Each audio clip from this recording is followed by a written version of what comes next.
السلام علیکم۔ تو آج کی ویڈیو ہے تضمین کسے کہتے ہیں۔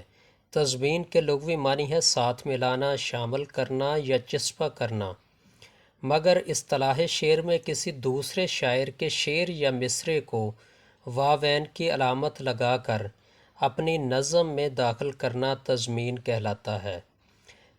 تضمین کے حوالے سے مرزا غالب کا ایک شعر ملاحظہ کیجیے۔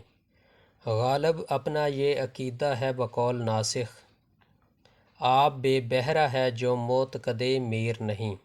اس شعر میں مرزا غالب نے میر تقی میر کی استادی کا ذکر بھی کیا ہے اور ساتھ ساتھ تضمین کی عمدہ مثال بھی پیش کی ہے، کیونکہ اس شعر کے دوسرا جو مصرع ہے وہ امام بخش ناسخ کا ہے اور غالب نے اسے اپنے شعر میں چسپاں کیا ہے، شامل کیا ہے، داخل کیا ہے، اور اس مصرعے کے گرد انہوں نے واوین کی علامت بھی لگا دی ہے، تو اسے کہتے ہیں تضمین۔